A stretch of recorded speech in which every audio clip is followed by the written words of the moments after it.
یوری شتنو در حقیقتا سراینده اصیل و سراینده نوتکرار بود.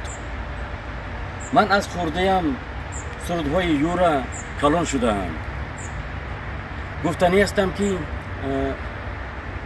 سرودهای یوری شتنو در قلبمان بود و در قلب ما تا ابدی میماند.